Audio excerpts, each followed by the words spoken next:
Pai Celestial, Pai Celestial, Santo Espírito maravilhoso,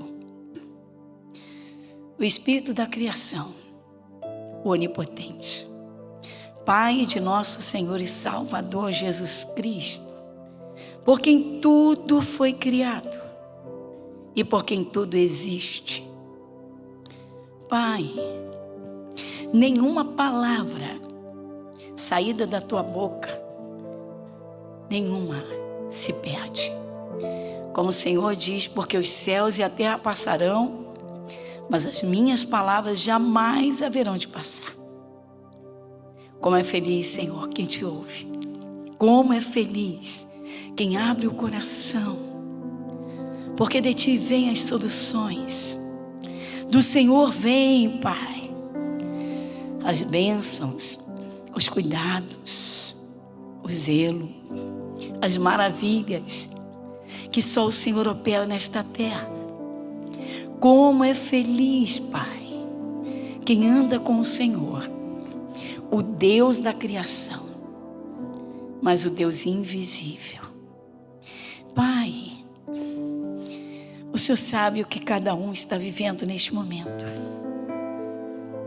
O Senhor sabe o momento de cada um que está no coração. Oh, Pai, o que está na mente, o que rodeia, o que está tentando, onde caiu.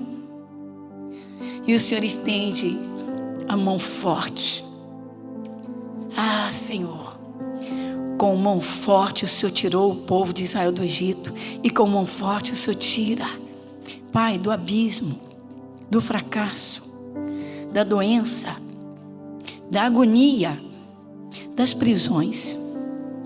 Senhor, nós agradecemos. Pai, que o Senhor contemple o nosso espírito preparado, inteiramente receptivo ao Senhor, para que a semente tremenda, gloriosa, que a palavra viva do Senhor, possa prosperar em cada um que te ouve. Que o Senhor seja glorificado. O Senhor não é glorificado e engrandecido no sofrimento, no fracasso, no desespero, nas doenças. Sabemos que todo ser humano um dia vai partir, todos nós, cada um no seu tempo, ou na volta de Jesus. Quem estiver com a sua lâmpada acesa, verdadeiramente ligado no teu Espírito Santo, na tua palavra. Senhor nosso Deus, que haja a iluminação dos olhos espirituais, porque sabemos que do nada o Senhor criou todas as coisas, visíveis e invisíveis. Como o Senhor, de modo tão maravilhoso, está sempre perto daqueles, Pai, que podem receber o teu socorro, mas sabemos que a fé é pelo ouvir. Se não ouvem, como vão receber a fé que só o teu Espírito dá e opera pela tua palavra? Senhor, socorre quem está aflito. Vem libertar os encarcerados, mas que o Senhor encontre cada coração preparado, receptivo, bem aberto para o Senhor. Jesus, e desde agora, muito obrigada. Amém. Graças a Deus. Amém? Nosso culto de hoje tem um título: Intensifique a sua fé no Deus invisível. Vamos lá? Intensifique a sua fé no Deus invisível. Isso mesmo. Já sabemos que Jesus Cristo, homem, sempre existiu antes de ter se encarnado. E ele existiu antes e na forma de verbo criou todas as coisas. Então diga comigo, Jesus é a palavra? Eu estou chutando ou estou falando o que está escrito? Está no Evangelho de João, né? No princípio era o verbo é palavra. O verbo estava com Deus e o verbo era Deus. E o verbo se fez carne. Então Jesus é a palavra encarnada. Isso. Mas a minha pergunta é: hoje alguém pode ter Jesus aqui na terra, num corpo de carne? Claro que não. Ele não fez toda a obra de redenção e voltou para o céu? Prometeu voltar. Mas a volta vai ser para apanhar a sua igreja num piscar de olhos, num abrir e fechar de olhos. É isso que está escrito? Sim. Então vamos lá. O Senhor Jesus, quando esteve aqui na terra, a princípio chamou 12 para serem seus discípulos. E ele começou a ministrar os ensinamentos das coisas de Deus. Mas ensinou tudo o que eles precisavam para serem verdadeiros discípulos e darem continuidade à sua obra. E aí vai chegando o momento de Jesus se entregar ao sacrifício para salvar a humanidade. Ou seja, cada um que o recebesse, o receba, porque a salvação é pessoal, é individual. Então ele avisa aos discípulos, ele comunica tudo, ele revela o mistério, que ele, como homem, vai ao Calvário, vai à cruz, vai padecer, vai sofrer o castigo, vai derramar o sangue, vai ser cuspido, vai ser espancado, mas tudo aquilo era o plano de Deus para a salvação de cada um. Por quê? Por causa, desde o pecado de Adão. Então Jesus, vindo do céu, filho de Deus, o anjo comunicou ao José e disse para Maria que o ente que nela estava sendo gerado era do Espírito Santo. Não houve conjunção carnal. José e Maria levaram a vida de casados depois do nascimento de Jesus. Está lá, quem quiser tirar essa dúvida, está no Evangelho de Mateus, no capítulo 1, versículo 25. Não vou estender, questão de tempo. E então, Jesus, ele comunica aos discípulos e ele revela tudo pelo que ele vai passar, porém, ele deixa literalmente patenteado a sua ressurreição. Ele diz: ao terceiro dia ressuscitará o Filho do Homem. Ao terceiro dia. Ou seja, o Filho de Deus ao terceiro dia, depois da morte, 3 dias, vai ressuscitar. E assim foi. Então, mataram Jesus na sexta-feira da paixão. Passa o restante da tarde, à noite. À tardinha foi posto no túmulo, à tarde. Esperou as 3 horas. E aí é levado para o túmulo. Passa a noite de sexta, sábado. Passa a noite, vem domingo. Chegou o terceiro dia. E Jesus ressuscitou como havia dito, como havia garantido. Os discípulos, muito apavorados por conta da perseguição, eles estavam em grupos. E tinha um grupo em um canto, outro grupo em outro. E aí, disseram para um grupo: vimos o Senhor. Ou seja, Jesus ressuscitou. O Tomé abriu a boca e disse: mas não creio mesmo.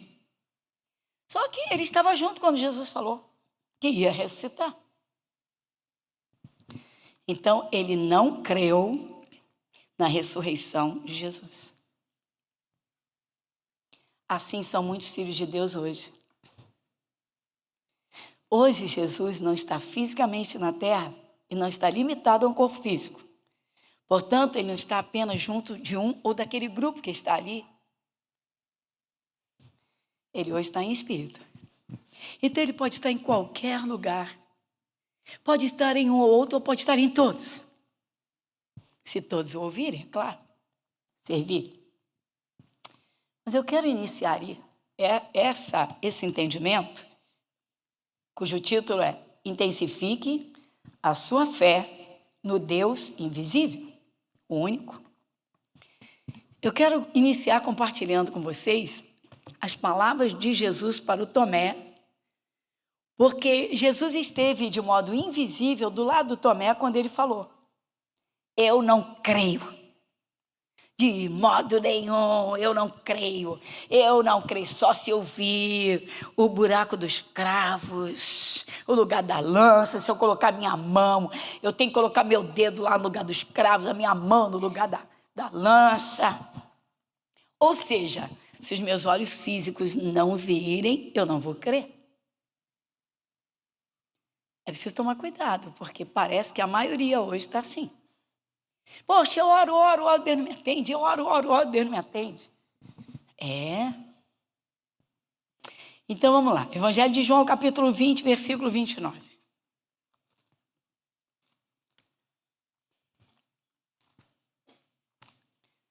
Evangelho de João, capítulo 20, versículo 29.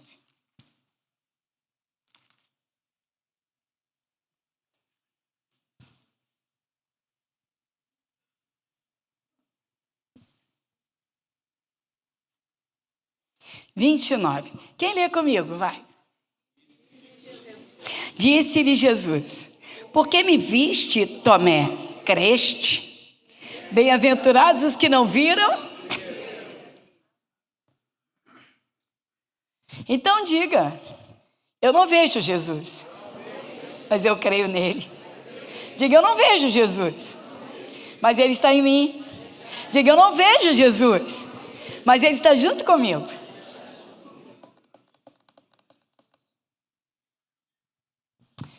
É por isso que muita gente sobrevive, irmãos, às piores calamidades. Dizer que tem fé é muito fácil. A questão é a fé quando tudo dá ao contrário.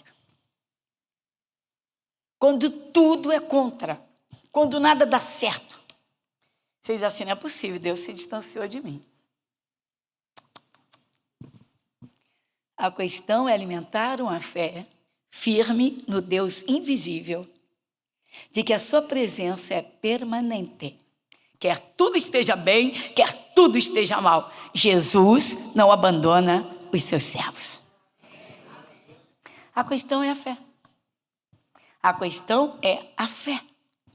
Você vê, o Tomé não alimentou a fé para a ressurreição de Jesus, mas ele ouviu da boca de Jesus. Jesus disse: ao terceiro dia eu vou ressuscitar. Ao terceiro dia o Filho do Homem vai ressuscitar. Ele deixou a palavra de lado e seguiu o olho físico. Não está acontecendo nada. Eu não estou vendo nada. Esse é um gravíssimo problema que Jesus encontra no seu próprio povo. Vamos agora em 1ª carta de Pedro, capítulo 1, a partir do versículo 3. 1ª carta de Pedro, capítulo 1, a partir do versículo 3. Capítulo 1.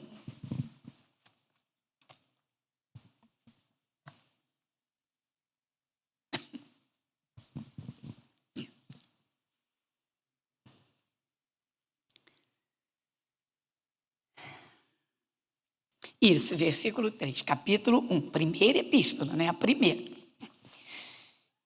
Epístola ou carta, a mesma coisa, né? Então vamos lá. Ação de graças pela esperança da salvação. Versículo 3.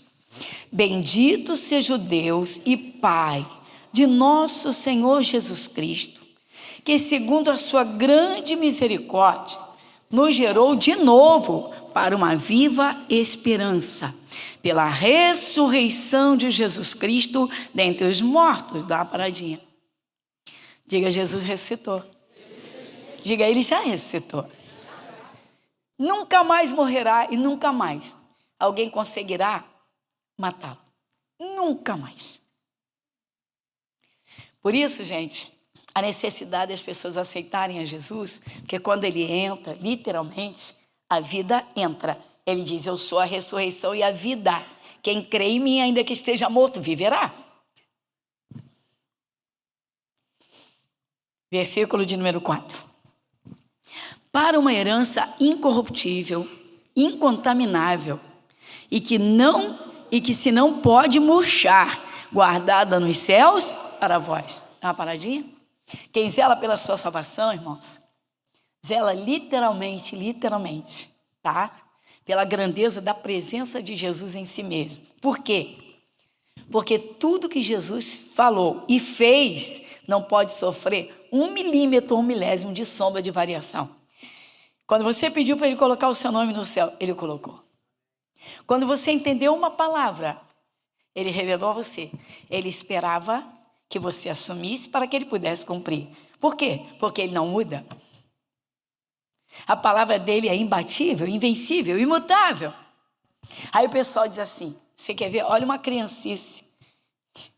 Ou, falta do entendimento. Bom, enfim. Mas a Bíblia fala que Deus botou um limite no mar. E olha aí a água transbordando para todos os lados. Deus colocou um limite no mar. Mas Deus mandou o homem destruir o planeta e superaquecer a terra? Deus mandou o homem superaquecer de tal modo que derretesse a geleira? Então diga, ele fez tudo perfeito. A culpa da geleira que está derretendo é do homem, não é de Deus. Então, o limite que Deus estabeleceu continua. Vai comigo, versículo 5.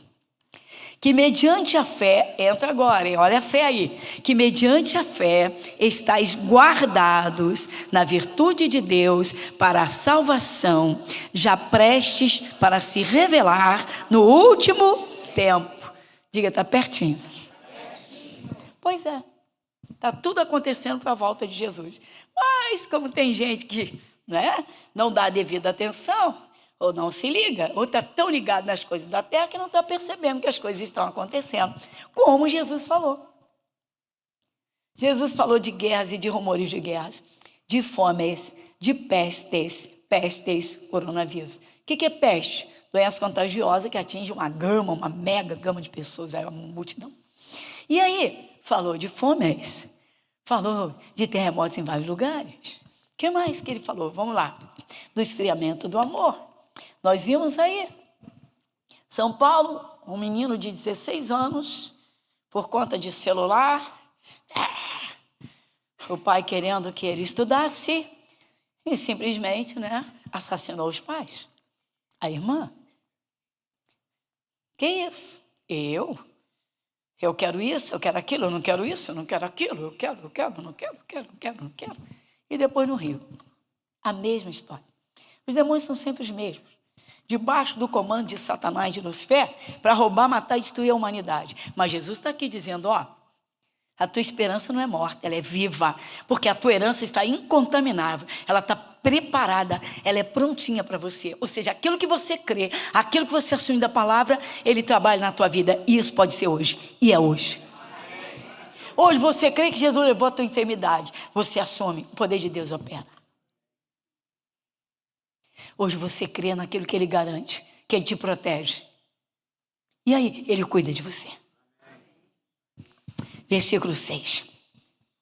Em que vós grandemente vos alegrais, ainda que agora importa, sendo necessário, que estejais por um pouco contestados com várias...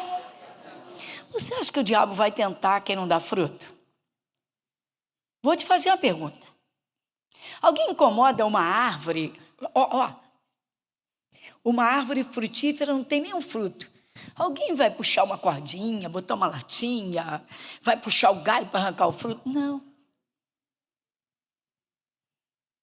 O diabo só quer maltratar quem dá fruto para Deus. Então ele fica ali para perturbar. O que eu tenho falado? O que falamos domingo? O diabo vai perseguir cristão que não ama Jesus. Para quê? O diabo vai perseguir cristão que se suja. Cristão que peca com o maior prazer. O diabo vai perseguir? Não, esses ajudam.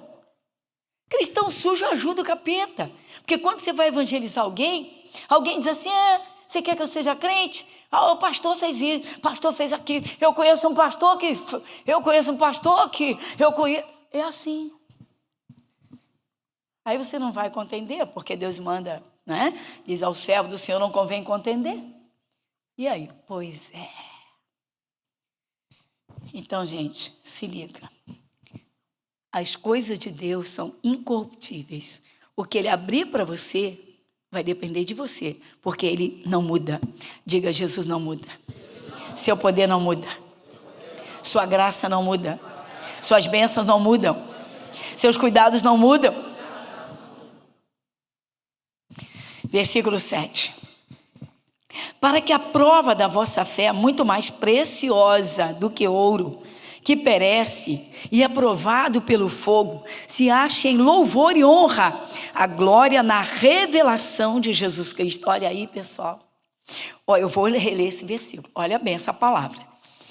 para que a prova da vossa fé, muito mais preciosa do que ouro, que perece e é provada pelo fogo. Dá uma paradinha. Cristãos melindrados, sabe? Tem gente ficam zombando de mim só porque eu me converti. Agora tudo é comigo, tudo é comigo. Está sendo tentado pelo capeta e Deus está provando os frutos para dizer assim: ei, mostra que você é firme na fé, mostra que você valoriza a sua salvação, mostra que você honra Jesus e o nome de Jesus. Ficam me criticando, meu local de trabalho está me perseguindo, minha família está lá cochichando, agora é crente. E quando não é isso, irmãos, é de outras formas. Às vezes vem sim uma tentação, às vezes vem uma tentação na saúde, às vezes vem uma tentação financeira, às vezes vem uma tentação de perseguição, e a pessoa não enxerga que aquele momento está trazendo problema ou dor, sim, mas é para fortalecer a fé, não é para cruzar os braços, é para fortalecer a fé e entrar na batalha de oração, chegar mais perto de Deus, saber perdoar. Quando é que alguém vai saber perdoar se não for literalmente, vamos dizer, contraditado? Se não for ferido. Se você nunca foi ferido, você precisa liberar perdão para alguém? Claro que não.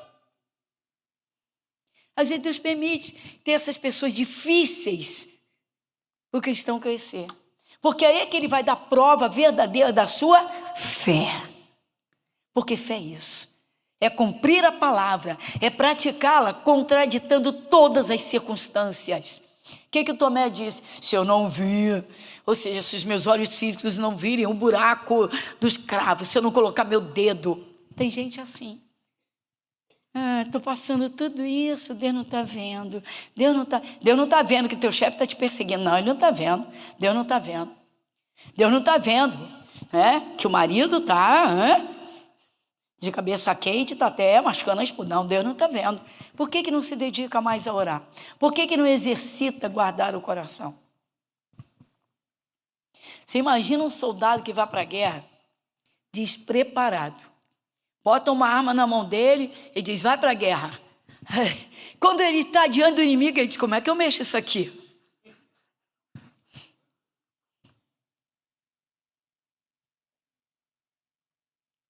A fé tem que crescer, pessoal. Você não vê Deus, mas Ele está o tempo todo 100% junto de você. Porque do contrário, não poderíamos levar a termo o que está escrito. E eis que estou convosco todos os dias, até a consumação dos séculos. Todo dia não é toda hora. Então vamos lá? Não te deixarei nem te desampararei. Quando entrares, passares pelas águas, não te submerges. Quando pelo fogo, não te queimarás, nem a chama vai queimar em você. Ou seja, eu estou contigo. Por que o cristão não se liga, irmãos? Por que não alimenta a fé? Quando os problemas vêm, irmãos, aí é que a nossa fé é provada. Quando as lutas surgem, é que nós demonstramos se estamos preparados ou não. Por quê? Porque não existe ninguém acima de Jesus que venceu a própria morte. Sabe qual é o resultado da história? Qual é? Depende de você. Porque Jesus nunca perdeu uma batalha. Em Cristo Jesus, Ele diz que nós somos mais que vencedores. Vai comigo. Versículo de número 7, eu vou repetir. Para que a prova da vossa fé, muito mais preciosa do que o ouro que perece e aprovado pelo fogo, se acha em louvor e honra na glória e glória na revelação de Jesus Cristo. Está tudo calmo, está tudo bem? Come a palavra. Tira todo dia um tempinho, senta junto, vai com a tua Bíblia, come a palavra. Vai chegar um momento que você vai precisar. Come a palavra, come a palavra. Vou te dar um exemplo. Uma senhora, muitos anos atrás, participou da nossa igreja, era de outra denominação, e numa fase que eu estava falando sobre a fé perfeita. A fé perfeita, você encontra uma base dela no Salmo 46. E tem uma palavra, é impressionante. Vai comigo rapidamente, Salmo 46. Salmo 46. Salmo 46. O título é A Fé Perfeita em Deus. Deus é o nosso refúgio e fortaleza, socorro bem presente na angústia. Pelo que não temeremos, ainda que a terra se mude, ainda que os montes se transportem. Você já parou a pensar? Imagina um cenário aí de montanhas saindo do lugar e pum, lá no meio do mar. Pastor, Deus está dizendo, o Espírito Santo, irmão, está usando coisas assim metafóricas. Isso é para acordar o cristão e dizer: ei, se está na minha mão, acalma o seu coração. Ei, se você é ovelha, eu estou cuidando de você. Agora, nós estamos alimentando a fé, porque a questão é essa. A fé está bem alimentada para acreditar no Deus invisível, que Ele está presente naquele momento de luta. Ainda que as águas rujam e se perturbem, ainda que os montes se abalem pela sua braveza, há um rio cujas correntes alegram a cidade de Deus, santuário das moradas do Altíssimo. Deus está no meio dela, não será abalada. Deus a ajudará ao romper da manhã. Dá uma paradinha? Você sabia que você e sua vida, você é a cidade de Deus? Ou seja, diga: eu sou lugar da habitação do Espírito de Deus. Diga: eu sou casa, morada de Deus. Se você abriu o coração para Ele morar, você acha que quando você enfrentou o problema e saiu correndo, te largou? Ele te abandonou? Esse é o problema. É que quando os problemas vêm, a fé está fraca. Quando a fé está fraca, não se pode enxergar o Deus invisível. E quando a fé está forte, você o vê pela palavra. Você diz: eu não vou duvidar do que está escrito. Eu não vejo com os meus olhos físicos, mas eu não duvido do que está escrito. Eu não vejo com os meus olhos físicos, mas eu não duvido do que está escrito. Bom, resumindo, eu não vou ler o salmo todo, porque eu vou fazer o resumo do caso dessa senhora. Ela estava enfrentando um problema seríssimo com a família, principalmente com o marido. A coisa estava tão delicada, que ele estava com a mala pronta para sair de casa. Cabeça virada completamente. E ela veio buscar o socorro, participar dos cultos da família de oração. E aí eu estava exatamente nessa fase ministrando, mas tem gente que é muito criança. E nem vou semana que vem, porque vai falar do Salmo 46.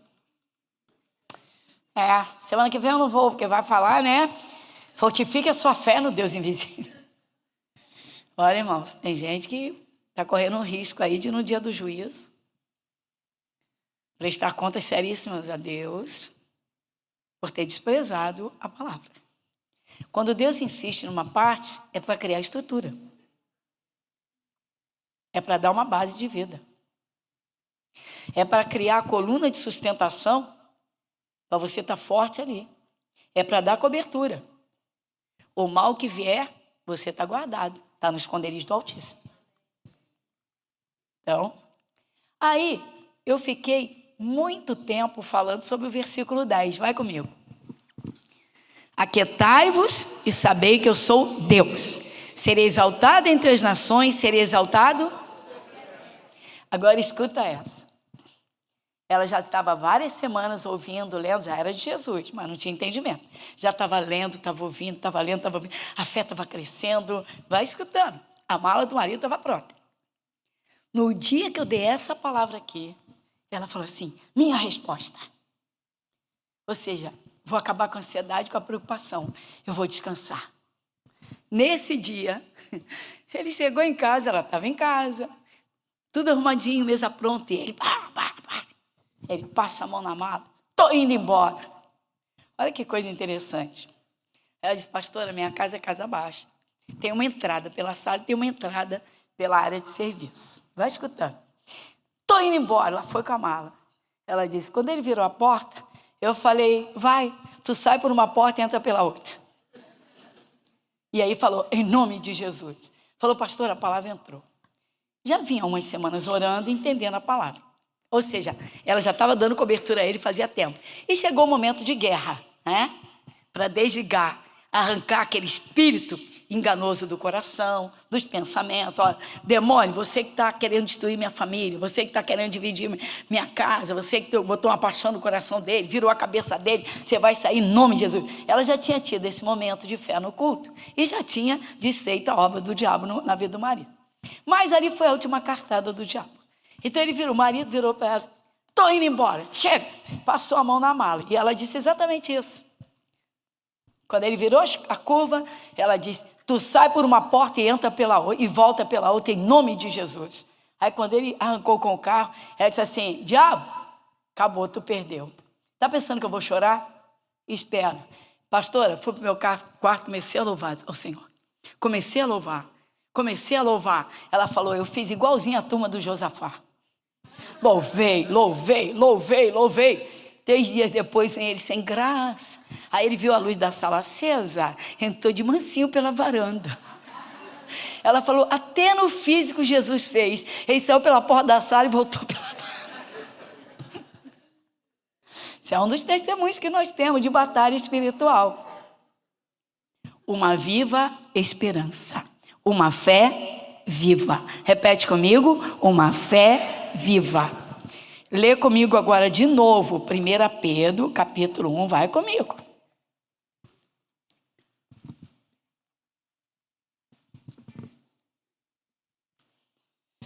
Versículo 8. Ao qual não o havendo visto, amais, no qual não o vendo agora, mas crendo, vos alegrais com alegria inefável e glorioso, ou seja, um gozo, uma alegria extraordinária. Versículo 9. Alcançando o fim da vossa fé, a salvação da alma, da qual salvação inquiriram e trataram diligentemente os profetas que profetizaram da graça que vos foi dada, indagando em que tempo ou que ocasião de tempo o Espírito de Cristo que estava neles indicava anteriormente, testificando os sofrimentos que a Cristo haviam de vir e glória que se lhes havia de seguir. Então diga: Jesus sofreu para me dar glórias. Diga: Jesus sofreu para me dar as bênçãos. Você não tem que amar muito a Jesus? Porque as pessoas, algumas não entendem isso. Irmãos, o Jesus é onde tem poder de salvar. Jesus é a palavra, irmãos. O Espírito Santo é o Espírito de Cristo. Tem gente que está nem aí para orar a Deus. Tem gente que está nem aí para ler a Bíblia. E que a bênção como? Jesus diz: eu fico num canto lá da tua casa. Eu fico num canto lá largado. Você não conversa, você corre. Você só pensa nas coisas aqui da terra. Ele diz: eu quero... Está aqui. Aí vamos... a última parte agora é o versículo 12. Vai comigo. Aos quais foi revelado que não para si mesmos, mas para nós, eles ministravam estas coisas que agora vos foram anunciadas por aqueles que, pelo Espírito Santo, enviado do céu, vos pregaram o Evangelho, para as quais coisas os anjos desejam bem. É aqui que a gente tem a base para dizer: vocês sabiam que os anjos desejaram falar de Jesus para as pessoas? Mas essa missão Jesus deu para a igreja. É nossa, de falar das grandezas de Deus, do poder de Deus. Então Jesus virou para o Tomé e disse exatamente isso: Tomé, por que me viste, creste? Bem-aventurados os que não viram. Eu não preciso ver Jesus em carne para crer nele. Sabe por quê? Basta que está escrito, ele está aqui. Então diga: ele está em mim. Diga glória a Deus. Amém, Jesus?